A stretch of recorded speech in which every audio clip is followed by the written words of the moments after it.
Hey guys, welcome to this edition of Scott's podcast series. I am delighted to have Randall Knaack of OddsJams join us here today. Randall, welcome to the show.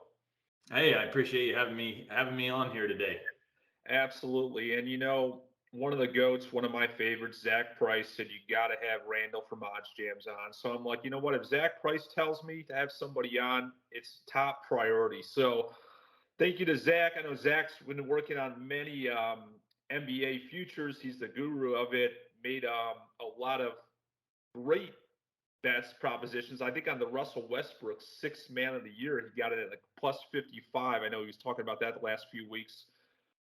Tell me about Randall, about really OddsJams. Obviously, the sports gambling world has taken off over the last 4 to 5 years online, being legalized in the majority of states, obviously coming to Ohio January 1, 2023.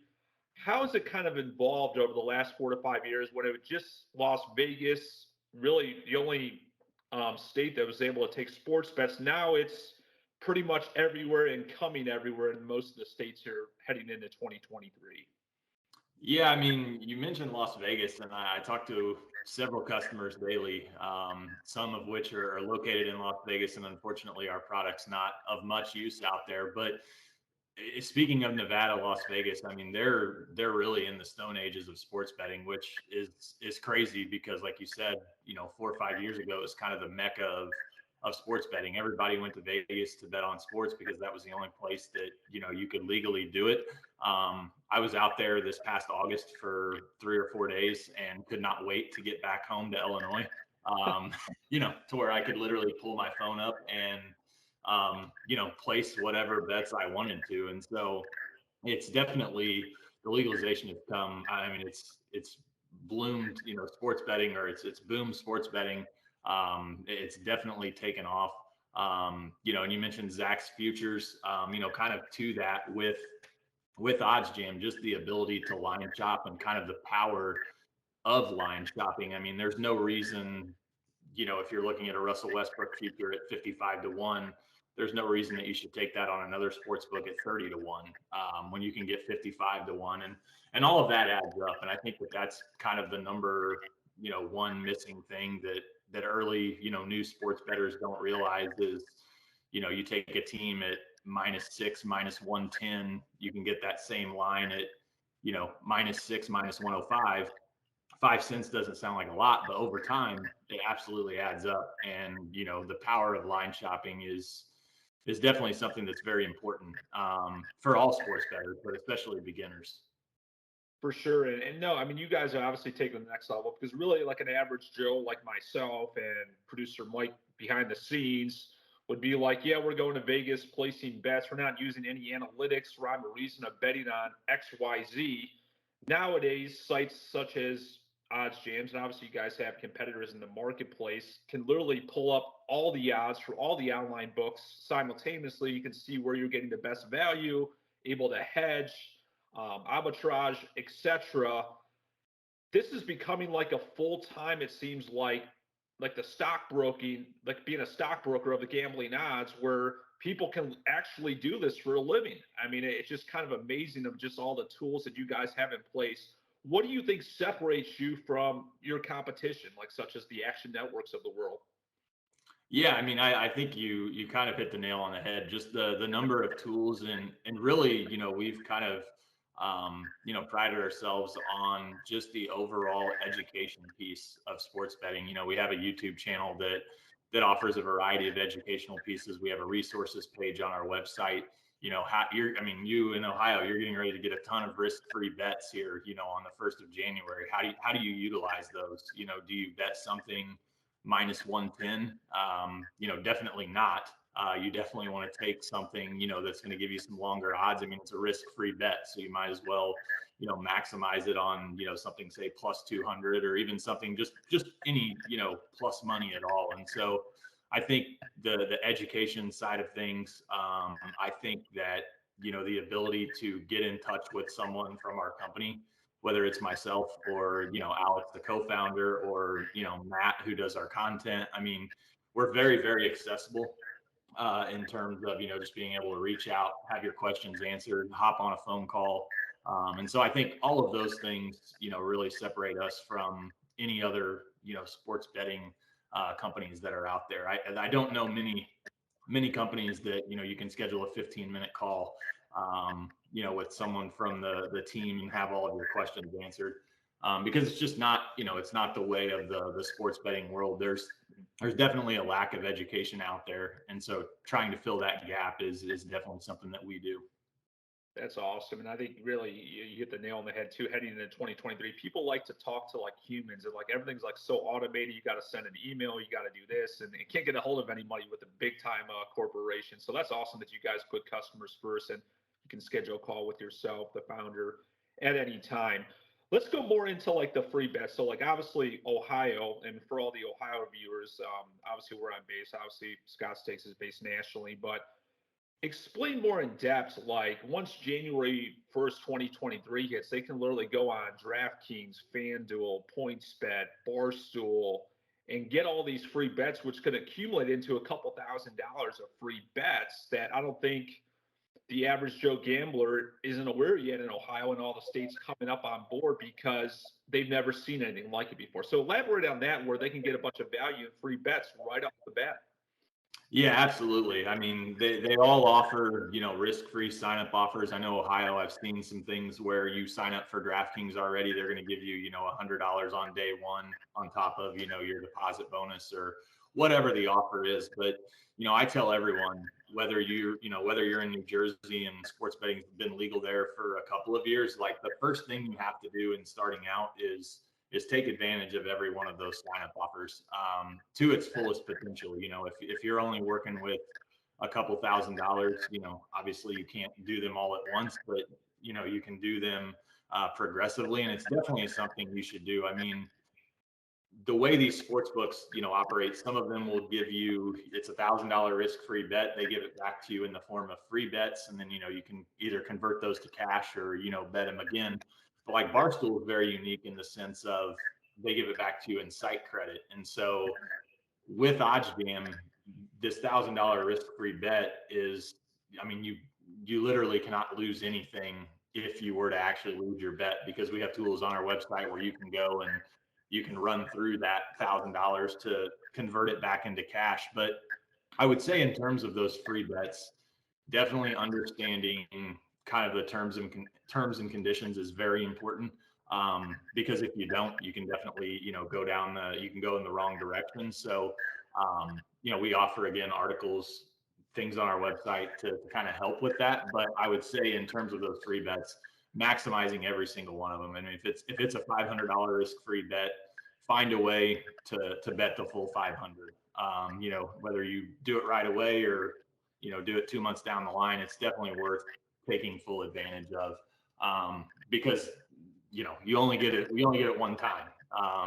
You can't, if you deposit 100 on a risk-free $500 bet, you wasted 400 there as an opportunity. Absolutely. Great explanation. I know the first thing I'll be doing January 1, or obviously setting things up, is really loading up all the accounts that Ohio has legal and just getting these bunch of free bets and make a couple $1,000s, hit some long shots easily to get the 2023 calendar year into the right start. So awesome stuff there. Let's go into some like crystal ball predictions now as we conclude this podcast. Who do you have as the NFL Super Bowl winner and NBA Finals winner? Let's go over those two sports leagues. Oh man, you caught me off guard there. After this week in the NFL, I mean, I'm not sure I even know where to begin. The Buffalo game was insane. I mean, I talked to two people actually who've been doing this. I've been doing this for 15 years. Talked to two people who've been doing this for 30 years. They said they've never seen anything like the Buffalo Minnesota game. I mean, just wild. A total debacle from not necessarily start to finish, but from about the 7-minute mark on. But without looking at the odds, I mean, in terms of like value and stuff, I mean, I do think we see a team like Tampa maybe potentially go on a run. I mean, I don't know that I necessarily want to throw a future on them. I mean, before yesterday, I would have said Buffalo, but I mean, that was just terrible loss. I mean, Kansas City, I think you have to look at Kansas City as well. I mean, they're starting to roll. In terms of the NBA, I mean, the Cavaliers look pretty solid. Well, they've lost 4 straight now. So they're 8-5. They had a bad West Coast trip after the Lakers game. They lost last night to the Timberwolves or Sunday. So I'm a little bit down on them. I mean, they started off really hot 7. Yeah, I knew they started off hot. I don't follow much. I don't follow much NBA there, to be honest. I mean, I'm a Pacers fan. There's definitely, I don't think there's any value in a future there on them. They're a young, fun team to watch, but I mean, I think Cleveland has a chance to get one of those top 2 or 3 seeds when it's all said and done. So, you know, for futures in the NBA, I mean, I couldn't even begin. I mean, what's happened with Golden State? I mean, again, I don't follow the NBA a whole lot, but they now suddenly, you know, they can't win a game. So that's interesting. I will say, just off the talking futures, I do think you won't want to hear this, but I think Tennessee has some value for the college football playoff. I think that it's kind of set up if they can win out and kind of win convincingly. I think that they can find their way in. And then for college basketball, I think Houston has a little bit of value, but I think the issue with Houston right now is I think they're the favorite at 8-1. So you always hate to take a team, you know, 8-1, but if they can get to the Final Four, that Final Four is going to be in their backyard. So Houston, I think, is a solid team, but as we know, they always struggle to score. So good stuff there. And yeah, Tennessee obviously have an amazing year in college football. Obviously, the Buckeyes haven't really played anybody, so I don't expect them to do well once they play a powerhouse like a Tennessee or in the college football playoffs. Obviously, they got to win the Big Ten championship first, most likely against Michigan. But it seems like across all the sports leagues, there's more parity more than ever. There's not like a dominant team that say, oh, we know that so-and-so is going to be in the NBA final, Super Bowl, college football, national championship. So it's great to see parity across all the major sports. And kind of let's end here. I kind of like usually end the podcast really just by saying like what initiatives are important to you, obviously outside of work, outside of OddsJams, and really that you want to bring up for on the community side of things.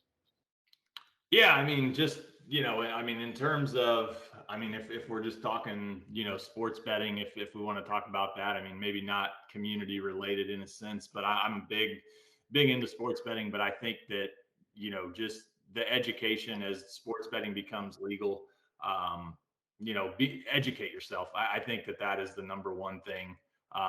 It can, I mean, sports betting can definitely, it can be dangerous, like gambling, you know, across the board.